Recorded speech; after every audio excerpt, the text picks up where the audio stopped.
आफै सञ्चार माध्यमको नियमन थाल्दै निर्वाचन आयोग। भरतपुरमा एमालेको चुनावी सभा काङ्ग्रेसप्रति नरम, माओवादीप्रति गरम। चुनावको दिन बिहानैदेखि पानी पर्ने मौसम विभागको अनुमान। बुटवलमा एमालेको काउन्टर सभा कति सफल, यसबारे पुरै जानकारी। एमाले र एकीकृत समाजवादीका उम्मेद्वार हातेमालो गर्दै चुनाव प्रचारमा। कैलालीमा रेशम चौधरीको पार्टीको आक्रामक चुनाव प्रचार। 2566 बुद्ध जयन्ती 4 दिनसम्म मनाइने। जेठ 3 गतेका लागि संसद अधिवेशन आह्वान गरियो। काठमाडौँमा 27 वैशाखको मध्यरातिदेखि मदिरा बिक्री वितरणमा रोक। संसद अधिवेशन आह्वान सिफारिस गरेकै दिन 2 अध्यादेश जारी। भरतपुरमा नेकपा एमालेका अध्यक्ष तथा पूर्व प्रधानमन्त्री केपी ओलीले भने यहाँका काङ्ग्रेसले कसरी मन थामेका होलान्। नेपाली कङ्ग्रेसका सभापति तथा प्रधानमन्त्री शेरबहादुर देउवाले पदका लागि पार्टी सिद्धाउँदैछन् भन्दै नेकपा एमालेका अध्यक्ष केपी ओलीले भने प्रचण्डको अभिव्यक्तिमाथि निर्वाचन आयोगले थाल्यो छानबिन। एजेन्डा नभएपछि काङ्ग्रेस गठबन्धन गर्न बाध्य भयो भन्दै नेकपा एमालेका स्थायी कमिटी सदस्य घनश्याम भुषालले भने पछिल्लो 24 घण्टामा नेपालमा थप 17 जनामा कोरोना संक्रमण पुष्टि, 201 जना सक्रिय संक्रमित। चुनावले गठबन्धनलाई टकटकाएर फ्याँक्नेछ भन्दै नेकपा एमालेका अध्यक्ष तथा पूर्व प्रधानमन्त्री केपी ओलीले भने प्रचण्डको अभिव्यक्ति बारेमा रेणु दाहालको प्रष्टीकरण धम्की होइन, सचेत गराउनु भएको हो। नेपाली कङ्ग्रेसका सभापति शेरबहादुर देउवा र नेकपा माओवादी केन्द्रका अध्यक्ष प्रचण्डको प्रेम धेरै दिन टिक्दैन भन्दै नेकपा एमालेका नेता सुरेन्द्र पाण्डेको भनाई। नेप्से परिसूचक दोहोरो अङ्कले बढ्यो। शेयर बजार सम्बन्धी महत्त्वपूर्ण जानकारी। महालक्ष्मी लाइफले 90 करोडको आइपिओ जारी गर्ने। फ्री भिसा र टिकट कार्यान्वयन नहुँदै उल्ट्याउन तयारी। हास्य कलाकार जितु नेपाल छक्का पञ्जा 4मा भित्रिन लागेका हुन् त, यसबारे महत्त्वपूर्ण सूचना। फुटबल विवाद 2 सातामा बल्ल बन्यो कार्यदल, कस्तो होला छानबिन, यसबारे महत्त्वपूर्ण जानकारी। उम्मेद्वारहरूलाई सुकुम्बासीको अनुरोध, भो अब हाम्रो बस्तीमा नछिर्नु। घर दैलोमा पुगेका उम्मेद्वार बेहोस भएपछि सचेत रहन प्रहरीको अनुरोध। कङ्ग्रेस कार्यकर्तालाई नेकपा एमालेका अध्यक्ष केपी ओलीको सन्देश, सधैँ अर्काको छोरी जिताइरहे 20औं वर्षसम्म जिताउनु पर्ने हुन सक्छ। राजावादी गठबन्धनले चुनाव जिते देशमा राजनीतिक दुर्घटना हुन सक्छ भन्दै प्रचण्डको भनाई। फेवातालको अतिक्रमण हटाउन गठबन्धनलाई भोट दिनुस् भन्दै नेकपा एकीकृत समाजवादीका अध्यक्ष माधव नेपालले भने स्मार्ट खबर हेल्थ टिप्समा यी 7 कमजोरी जसले मान्छेको स्टामिना अथवा बलमा कमी ल्याउँछ, यसबारे महत्त्वपूर्ण जानकारी पनि आजकै भिडियोमा। दर्शक महानुभाव नमस्कार। स्मार्ट खबरको न्युज बुलेटिनमा यहाँहरूलाई हार्दिक स्वागत छ। म आर्यन उपाने। सदाको चाहिँ आज पनि हामी उपस्थित भइसकेका छौँ आजका महत्त्वपूर्ण समाचारहरू लिएर। हामीलाई अन्तिमसम्म हेर्नुहोला अनि हाम्रो मेहनतका लागि यो भिडियोमा एउटा लाइक अवश्य गर्नुहोला।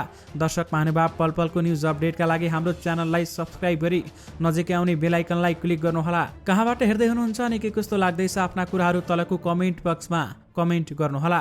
दैनिक रूपमा हेर्नुहुन्छ भने रेगुलर भनेर लेख्नुहोला। आज पहिलोचोटि हो भने फर्स्ट टाइम भनेर लेखिदिनुहोला। दर्शक महानुभाव, देशभित्रबाट हेर्नु भएको छ भने आफ्नो गाउँ ठाउँ सहर अनि जिल्लाको नाम लेखिदिनुहोला। विदेशबाट हामीलाई हेर्नु भएको छ भने कुन देशबाट हेर्नु भएको छ त्यो कुरा पनि तलको कमेन्ट बक्समा कमेन्ट गरिदिनुहोला। आउनुहोस् दर्शक महानुभाव, आजका मुख्य समाचार सुरु गरौँ। निर्वाचन आयोगले आफै सञ्चार माध्यमको नियमन थालेको प्रसङ्गबाट। निर्वाचन आयोगले राजनीतिक दलहरूलाई झैं सञ्चार माध्यमहरूलाई समेत कारबाही जरिवाना किन नगर्ने भनेर स्पष्टीकरण सोध्न थालेको छ। स्थानीय तह निर्वाचनको सरगर्मी बढ्दै जाँदा आयोगले सञ्चार माध्यमहरूले प्रकाशन प्रसारण गरेका विषयवस्तुमाथि आपत्ति जनाई स्पष्टीकरण सोधेको हो।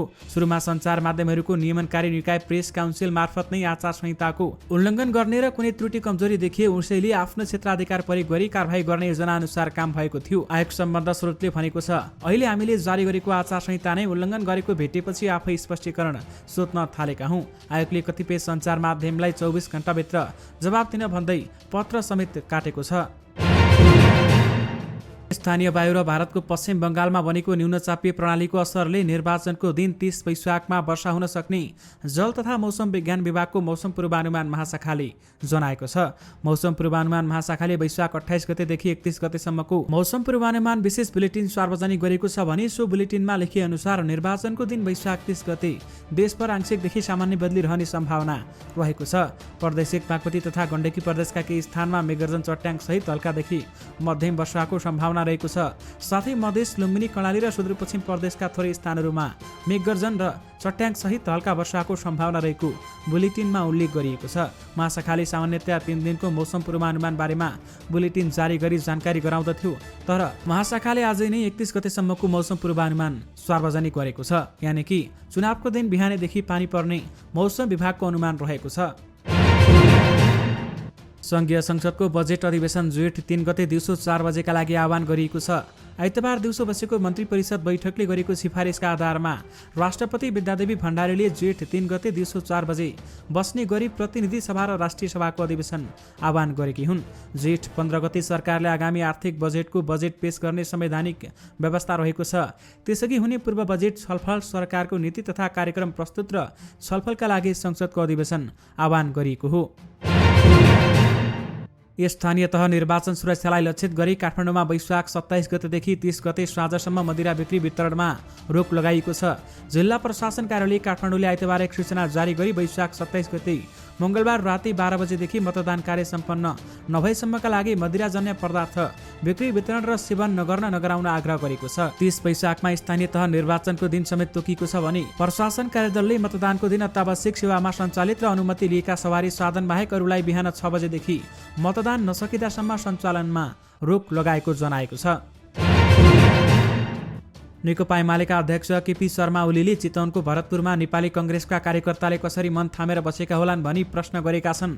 आइतबार चितवनको भरतपुरमा आयोजित आमसभामा सम्बोधन गर्दै ओलीले कङ्ग्रेसका कार्यकर्ताप्रति आफ्नो सहानुभूति रहेको बताएका छन्। जिन्दगीभर कङ्ग्रेस भएर हिँडेकाहरू माओवादी केन्द्रका अध्यक्ष पुष्पकमल दाहाल प्रचण्डकी छोरी भरतपुर महानगरपालिकाको मेयरकी उम्मेद्वार रेणु दाहाललाई जसरी पनि जिताउनु पर्ने भन्ने बाध्यतामा रहेको ओलीले बताएका छन्। 5 वर्ष अघि प्रचण्डकी छोरी रेणुलाई मतदान गरेर मेयर बनाएका कङ्ग्रेस कार्यकर्ता यस वर्ष पनि मतदान गर्न बाध्य भएका ओलीले टिप्पणी गरेका छन् र प्रचण्डले चितवनमा केही दिन अघि सत्तारूढ गठबन्धनले गरेको आमसभामा मेयर रेणु दाहाललाई जिताएमा आफू खुसी हुने र गठबन्धन 15-20 वर्ष टिक्ने पनि बताएका थिए। त्यसप्रति टिप्पणी गर्दै केपी ओलीले 20 वर्ष गठबन्धन टिकाए कङ्ग्रेसलाई नै घाटा हुने बताएका छन् र 20 वर्षसम्म छोरीबोक, ज्वाइँबोक, भाइबोक, भतिजोबोक भन्दै उनले भनेका छन्। दर्शक महानुभाव, अध्यक्ष ओलीले माओवादी केन्द्रका अध्यक्ष प्रचण्डको धम्काउने बानी अझै नगएको पनि बताएका छन्। धम्काउने बानी अहिलेसम्म गएनछ, धम्काई आएकाहरू धम्काएर खाएको अहिलेसम्म बानी गएनछ उनले भनेका छन्।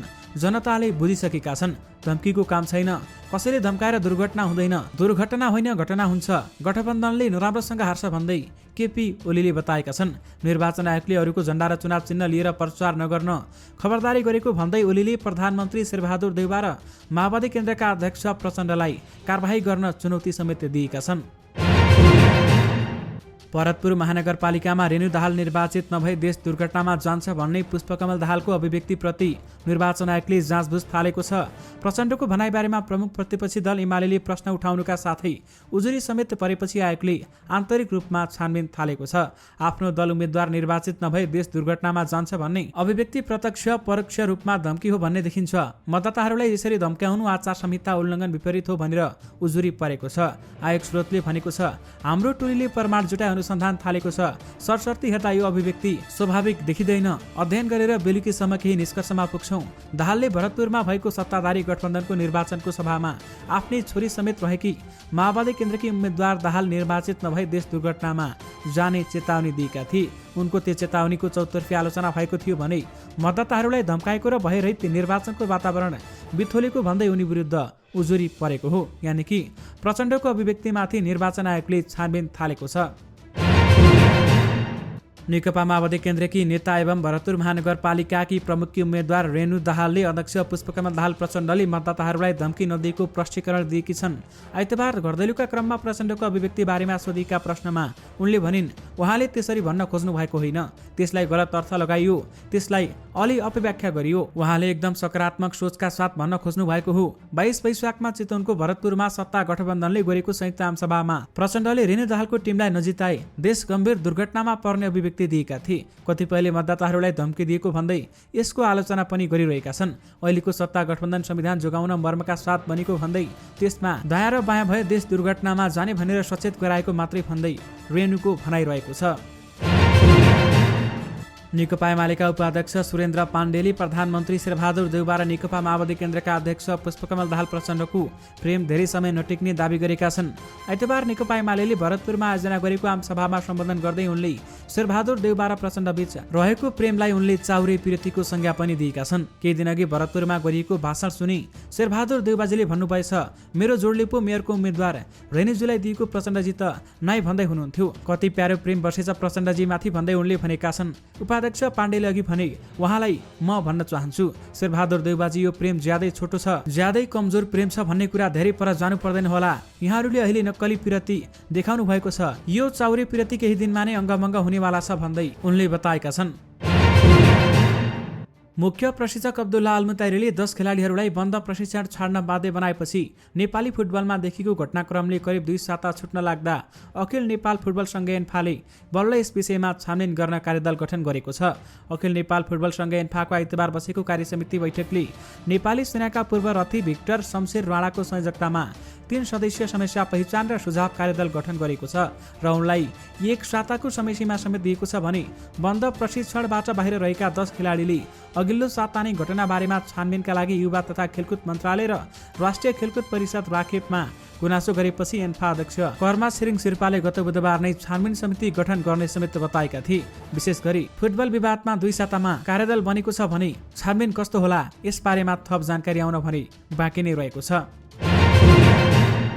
भोट माग्न गाउँ गाउँ पुगेका उम्मेद्वार खानेकुरा खाएर बेहोस भएपछि नेपाल प्रहरीले सूचना जारी गरी यस्ता घटनाबाट सचेत रहन आग्रह गरेको छ।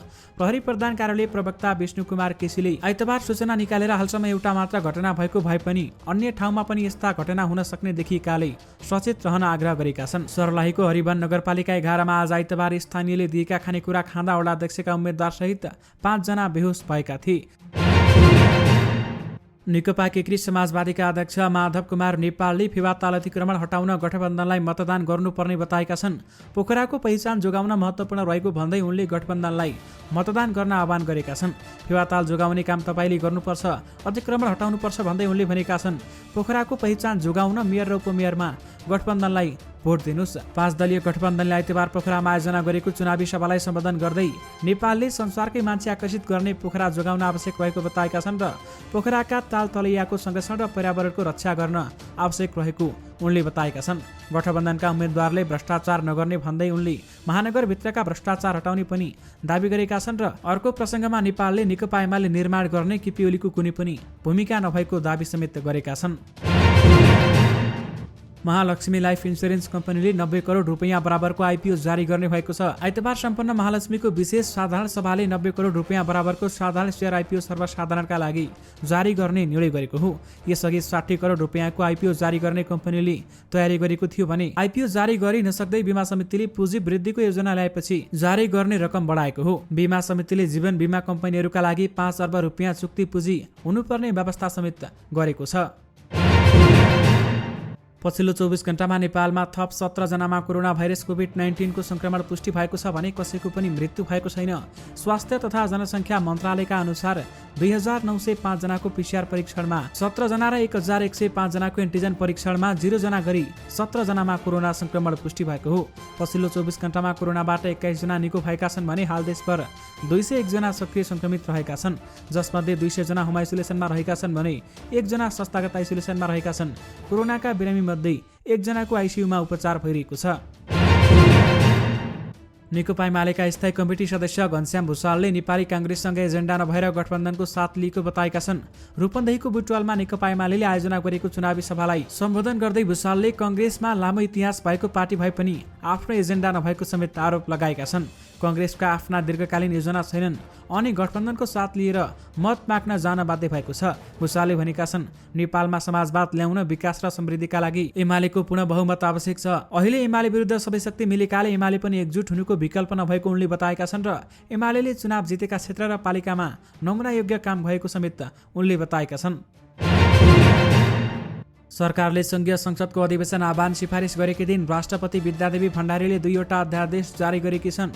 सरकारका प्रवक्ता एवं सञ्चार तथा सूचना प्रविधि मन्त्री ज्ञानेन्द्र बहादुर कार्कीका अनुसार आइतबार बिहान बसेको मन्त्री परिषदको बैठकले जेठ 3 गते दिउँसो 4 बजेका लागि बजेट अधिवेशन आह्वान गर्ने राष्ट्रपति विद्यादेवी भण्डारी समक्ष सिफारिस गरेको छ। सरकारको सिफारिसमा राष्ट्रपतिले संघीय संसदको अधिवेशन आह्वान गर्नुपर्ने कानुनी व्यवस्था समेत रहेको छ। तर राष्ट्रपति कार्यालयबाट अधिवेशन आह्वानको सूचना भन्दा पहिले 2वटा अध्यादेश जारी गरिएको छ। सरकारको सिफारिसमा राष्ट्रपति विद्यादेवी भण्डारीले औषधि तेस्रो संशोधन अध्यादेश 2079 स्वास्थ्यकर्मी तथा स्वास्थ्य संस्थाको सुरक्षा सम्बन्धी पहिलो संशोधन अध्यादेश 2079 जारी गरेकी हुन् भने संविधानको धारा 114 को उपधारा 1 बमोजिम मन्त्री परिषदको सिफारिसमा आदेश गरी भएको राष्ट्रपति कार्यालयका प्रवक्ता सागर आचार्यद्वारा जारी विज्ञप्तिमा उल्लेख गरिएको छ।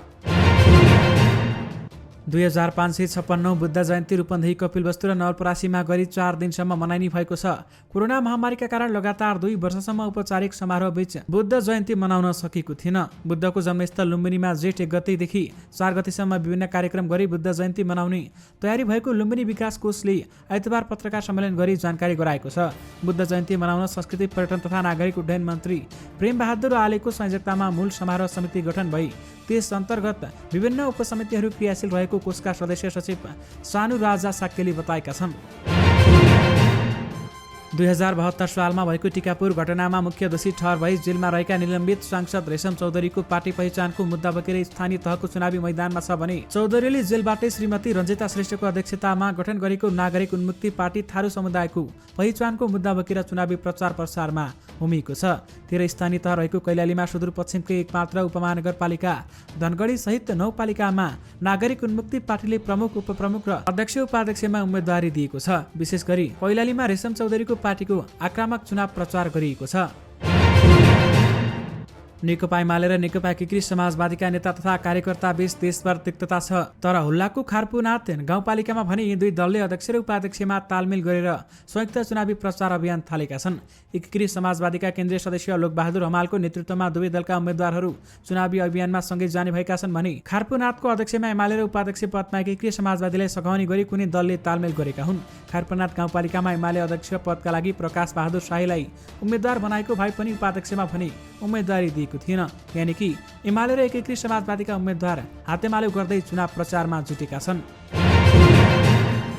सत्ता गठबन्धनले सभा गरेको 3 दिनपछि नेकपा एमाले पनि भरतपुर महानगरपालिकामा चुनावी सभा गरेको छ। आइतबार नारायणगढको क्याम्पसरमा भएको सभामा बोल्ने नेताहरूले माओवादी केन्द्रका अध्यक्ष पुष्पकमल दाहाल प्रचण्ड र नेपाली कांग्रेसका सभापति शेरबहादुर देउवाले दिएका अभिव्यक्तिको जवाब समेत दिएका थिए। तर अरू नेताहरू मात्र होइन, आइतबार काठमाडौँमा आयोजित कार्यक्रममा कांग्रेसको चर्का आलोचना गरेका एमाले अध्यक्ष केपी शर्मा ओलीले समेत भरतपुरमा नरम देखिएका थिए। यानि कि भरतपुरमा एमालेको चुनावी सभामा कांग्रेसप्रति एमाले नरम देखिएको छ भने माओवादीप्रति गरम देखिएको छ।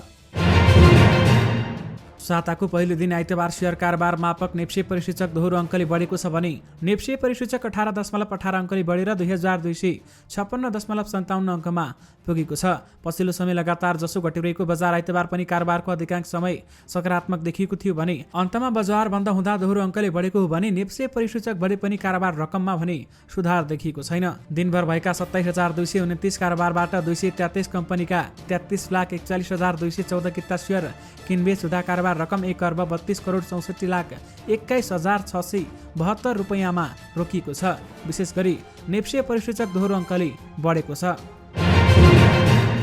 दर्शक महानुभाव, कोरोना महामारीको समयमा चलेको महानायक विवादपछि दीपाश्री निरौला मुन्द्रेको कमेडी क्लबबाट बाहिरिएकी थिइन्। कुरा यत्तिकैमा मात्र सीमित रहेन। जितु नेपाल छक्का पञ्जाको आगामी सिरिजबाट निर्माताको रूपमा बाहिरिएर निर्मल शर्मा पनि भित्रिएका थिए। छक्का पञ्जा 4 को टिजरमा समेत जितु नदेखिएपछि उनी फिल्ममा रहने अथवा नरहने अड्कलबाजी पनि चलेको थियो। निर्माता एवं अभिनेता दीपक राज गिरीले पनि छक्का पञ्जा 4 मा जितुको भविष्यलाई लिएर स्पष्ट उत्तर दिएका छैनन्। उनले जितु पनि हुन सक्ने र नहुन पनि सक्ने किसिमको जवाफ दिएका थिए। छक्का पञ्जा 4 को छायाङ्कनमा आगामी असार 1 गतेदेखि सुरु हुने मिति यकिन हुँदै गर्दा पुनः दीपक दीपा र जितु बीच हार्दिकता पलाएको देखिएको छ। यसै साता जितुले छोराको व्रतबन्ध समारोहमा दीपक दीपालाई निम्तो दिएर सम्बन्ध सुधारको पहल समेत गरेका छन्। सम्बन्ध सुधारसँगै जितु छक्का पञ्जाको आगामी सिरिजमा देखिने सम्भावना बलि हुँदै गएको निकट स्रोतले बताएको छ। दर्शक महानुभाव, यसबारेमा दीपक दीपाले औपचारिक रूपमा केही बताएका छैनन् र यद्यपि कुरा त्यसतर्फ अघि बढेको कुरालाई नकार्न भनि सकिँदैन। स्थानीय तहको निर्वाचन आउन 5 दिन बाँकी रहेको छ। यतिखेर पालिकाका विभिन्न पदमा उम्मेद्वार मनोनयन दिएका उम्मेद्वारहरूलाई भोट माग्न भ्याइ नभइरहेको छ भने मिठा अनि ठूला आश्वासनका पोका बोकेर मतदाताहरूको घरदैलोमा पुगिरहेका छन् उम्मेद्वार।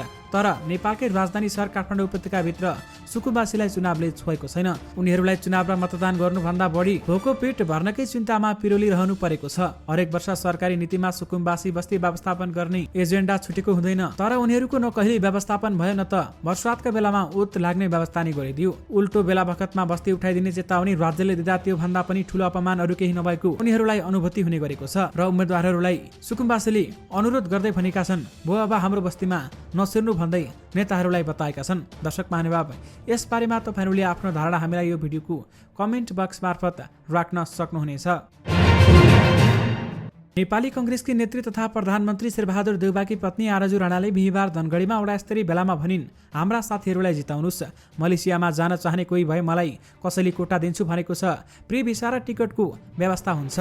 5-6 जनालाई पठाउँछौँ।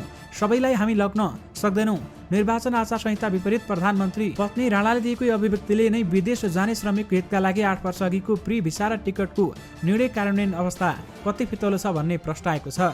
यदि सरकारको निर्णय हुबहु कार्यान्वयन हुन्थ्यो भने कोही पनि श्रमिकले विदेशमा रोजगारीका लागि जाँदा 10,000 भन्दा बढी सेवा शुल्क तिर्नु पर्दैन थियो। त्यस्तो अवस्थामा निर्माण गरिएको भए यो चुनावमा प्रलोभन दिने विषय पनि बन्दैन थियो भन्दै बताइएको छ। यानि कि प्री भिसा टिकट कार्यान्वयन नहुँदै उल्ट्याउन तयारी थालिएको छ। दर्शक महानुभाव, अब स्मार्ट खबरको समाचार बुलेटिनको अन्तिममा स्वाद कमजोरी जसले मान्छेको स्टामिनामा कमी ल्याउँछ। दर्शक महानुभाव, हामीले कतिपय मान्छे देख्छौँ जो सामान्य शारीरिक अभ्यास गर्दैमा पुरा थकित महसुस गर्छन्। बढी थकाइका कारण मान्छे छिटो छिटो सास फेर्न थाल्छ। यसको अर्थ हो उनीहरूमा स्टामिनाको कमी। अब प्रश्न उठ्छ कि स्टामिना भनेको के हो? जो मान्छे लामो समयसम्म शारीरिक रूपमा सक्रिय रहन सक्छ त्यसैलाई स्टामिना भन्ने गरिन्छ। सामान्य भाषामा भन्नुपर्दा कुनै पनि काम गर्दा मान्छेले नथाकेरी लामो समयसम्म सक्रिय रहनु सक्नु नै स्टामिना हो। तर मान्छेले दैनिक क्रियाकलापमा यस्ता सामान्य गल्ती गर्दा पनि शरीरमा हुने स्टामिना दिन प्रतिदिन घट्दै जाने गरेको पाइएको छ। दर्शक महानुभाव, 1 नम्बरमा रहेको छ कम पानी पिउने बानीले मान्छेको स्टामिनामा कमी ल्याउँछ। पानीको कमीले मानिसको शरीरमा डिहाइड्रेसन हुन्छ। यस्तो अवस्थामा यसले मानिसको स्टामिनामा कमी ल्याउने गर्दछ, यानि कि असर पुर्याउने गर्दछ। त्यसैगरी 2 नम्बरमा रहेको छ मदिरा सेवन। अत्याधिक मदिरा सेवनले शरीरमा नकारात्मक असर पर्न सक्छ, जसले गर्दा मान्छेको स्टामिनामा कमी आउँछ। त्यसैगरी प्रोटिनयुक्त आहारको कमी। दर्शक महानुभाव, मानिसहरूले खाने आहार स्वाद तथा मनस्थिति अनुसार फरक हुने गर्छ। वास्तवमा स्वादलाई भन्दा खानामा पोषणलाई ध्यान दिनुपर्ने कुरा हो। तर यस्तो नहुँदा प्रोटिनयुक्त आहारको कमीले मान्छेको शरीरमा स्टामिना कमजोर हुन सक्छ। प्रोटिनयुक्त खानेकुराको सेवनले मांसपेशीको विकास मात्र गर्दैन, बलियो पनि बनाउँछ। यसले नयाँ मांसपेशीको निर्माण पनि गर्न सहयोग गर्ने गर्दछ। दर्शक महानुभाव, त्यसैगरी 4 नम्बरमा सोडियमको कमी। शरीरमा सोडियमको कमी हुँदा पनि स्टामिना कमजोर हुन्छ। यसबारेमा एउटा अनुसन्धान बाहिर आएको छ जसमा सोडियमको मात्रा कम हुनु पनि स्टामिनाको कमीको कारणले हुन सक्ने देखाएको छ। त्यसैगरी 5 नम्बरमा कफिनको कमी। शरीरमा कफिनको कमीले पनि स्टामिना कमजोर हुन सक्छ। आजकल स्वास्थ्य समस्या आउने भन्दै धेरैले कफिनको धेरै प्रयोग गर्दैनन्, तर आफ्नो खानामा कफिनलाई पूर्ण रूपमा हटाउनु उचित भने हुँदैन। यस्तो अवस्थामा यसको सेवनले शरीरमा ऊर्जाको तहलाई सन्तुलित मात्रै गराउँदैन, यसले शरीरमा ऊर्जा पनि मिल्छ। त्यसैगरी 6 नम्बरमा व्यायामको कमी। जाडो सुरु भएको छ। यस्तो अवस्थामा मानिसहरू बाहिर निस्किन हिचकिचाउँछन् र आफ्नो कोठामा कम्बल लगाएर सुत्न रुचाउँछन्, जसका कारण उनीहरूले आफ्नो जीवनबाट व्यायाम तथा शारीरिक क्रियाकलाप गर्न रुचाउँदैनन्। शारीरिक क्रियाकलापको कमीले व्यक्तिमा स्टामिनाको कमी हुन्छ र यस्तो अवस्थामा मानिसले आफ्नो दिनचर्यामा दौडने, पौडी खेल्ने, छिटो हिँड्ने, नृत्य गर्ने आदिलाई बढावा दिनुपर्छ। त्यसैगरी 7 नम्बरमा अत्याधिक धूम्रपान। आजको समयमा मानिसहरू धूम्रपानको बढी सेवन गर्ने गर्छन्। यसबाहेक वरपर उपस्थित व्यक्तिलाई पनि अरूले खाएको चुरोटको धुवाँले असर गरिरहेको हुन्छ। त्यो धुवाँ शरीरभित्र पस्दा पनि असर धेरै हुने गर्छ। धूम्रपानले रक्तनलीहरूलाई साँघुरो बनाउन सक्छ, जसले मुटुको स्वास्थ्य, मांसपेशी र शरीरका धेरै भागमा रगतको प्रभावलाई कम गराउने गर्दछ। यो अवस्थामा व्यक्तिको स्टामिना पनि कमजोर हुन सक्दछ। यदि कुनै पनि व्यक्ति आफ्नो स्टामिना बढाउन चाहन्छ भने धूम्रपान सेवनमा कमी ल्याउनु पर्दछ। दर्शक महानुभाव, यी 7 कमजोरी रहेका थिए जसले मान्छेको स्टामिनामा कमी ल्याउँछ। दर्शक महानुभाव, यससँगै तपाईँहरूमाझ आजका सबै मुख्य समाचारहरू राखिसकेका छौँ। फेरि पनि तपाईँहरूमाझ नयाँ रिपोर्ट तथा मुख्य समाचारहरूको साथमा उपस्थित हुने नै छौँ। अहिलेलाई भने मलाई बिदा दिनुहोस्। नमस्कार।